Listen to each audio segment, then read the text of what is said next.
Başтай беріңіз. Бүгін 16 сентябрь күнгі болған оқиғаны барлығыңызға мәлім.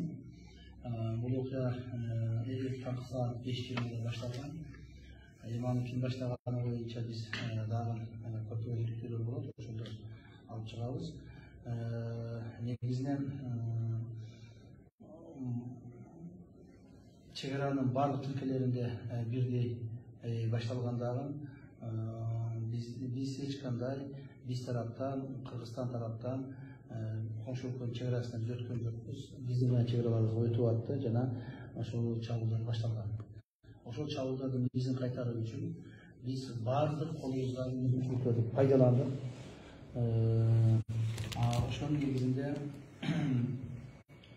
Ошол негизинде бардык чабуулдарды биз кайтардык. Бүгүнкү күндө азыркы маалга бүгүн 3 жолу жолугушуу болду. Ошол токтотуу боюнча биринчисинде 1 саат токтоттук, экинчисинде 2 саат токтоттук. Бирок токтобостон кайрадан эле өрчүп кетип атты. Эми азыр кечки саат 8ден баштап мына саат 4 саат 11 болду. 11ден 15 мүнөт өттү. Азырга чейин кечки саат 8ден баштап толук бойдон бардык жер токтоду. Эч кандай ок атуулар болгон жок. Бирок ошол мезгилде ситуация оор жана эртең же бүгүн кандай болуп кетишине эч ким эч кандай гарантия бере албайт. Ошол мезгилде биз тыгыз байланышта мен ар бир жарым саатта Тажикстан Республикасы ГК башчысы Якимов Саймон Саттарович менен тез сүйлөшүп атам. Биз толук бойдон контролдоого аракет кылып атабыз. Азырынча бардык жерде токтоду. Мен менен кошо бул жерде толук бойдон биздин күч структуранын жетекчилери, орун басарлары бар. Бардык жумуштарыбызды координировать этип атабыз. Эч кандай бир кооптонууга негиз жок. Бул эми конфликт деген ушундай экен, бул жерде ар дайым жоготуулар болот экен. Биздин жоготуулар негизинен аскер кызматкерлердин арасында болду. Ачык айтайын, канча жоготуу болгонун биз дагы деле тактап атабыз, бирок жоготууларыбыз көп, тилекке каршы жарадар болгондорубуз да көп. Ал эми чай жарандардын арасындагы жоготууларыбыз азыраак болду. Аз эле болду деп айтса болот. Себеби дегенде биз аларды убагында эвакуация кылып алып чыгып кеткенде мүмкүнчүлүк түзүлдү. Бүгүнкү күндө границанын территориясында, Баткен областынын территориясында, Баткен шаары бардык жерлерде биздин жай тургандарыбыздын бардыгын биз чыгарып кеттик. Бул жерде аскер кызматкерлери гана калды жана жай тургандардын азыраак эркек адамдар гана калышты.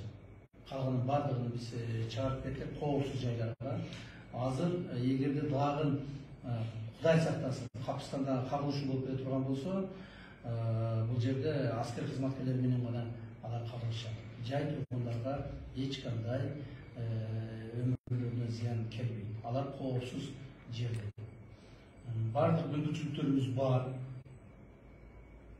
Эгерде Капыстан дагы башталып кете турган болсо, биздин кайтарууга, алар менен аягына чейин турууга бардык мүмкүнчүлүктөрүбүз бар жана биз аны жасайбыз. Мамлекетибиздин территориясын, аянтын толук бойдон коргойбуз жана ошого бул биздин түздөн-түз милдетибиз. Андан сырткары мына бир нече айыл кыштактардагылар басып алганга аракет жасашты. Даже кирип дагы келишти. Көптөгөн үйлөрүбүз өрттөлдү, мына ачык айтыш керек. Алар тараптан да көптөгөн үйлөр өрттөлдү. Биз тараптан көптөгөн үйлөр өрттөлдү. Бирок ошол эмне үчүн алар биздин айылдарга кирип келген негизги себеби биздин айылдарыбыз ошол коңшу мамлекеттин жакын, өтө жакын жайгашкандыктан алар биздин айылдарыбызга кирип келүүгө өтө мындай ыңгайлуу болгондо ошол жактан кирип кетишкен. Бирок азыр ушул маселени да бардыгын чечип уже бүтүп атабыз азыр. Азыр бир гана айылыбыз калды.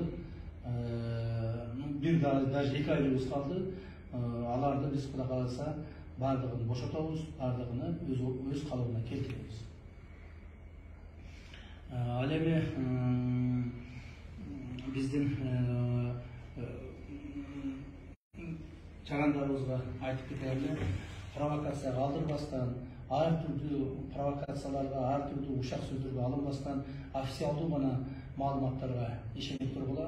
Биз официалдуу түрдө бардык маалыматтарды бергенге жана ошолорду жеткизип турганга милдеттүүбүз жана аны берип атабыз. Эми жанагыдай дагы бир жолу айтайын, көптөгөн биздин аскер кызматкерлерибиз жабык тартып атат. Себеби алар ошол биздин чек аранын тилкелеринде турушат жана акыр аягына чейин өздөрүнүн мамлекетке элге берген антыны аткарып атышат.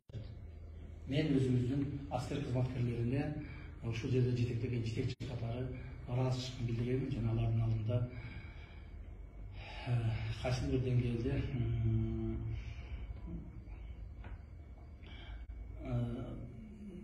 туура эмес иш болгондугун биз алабыз.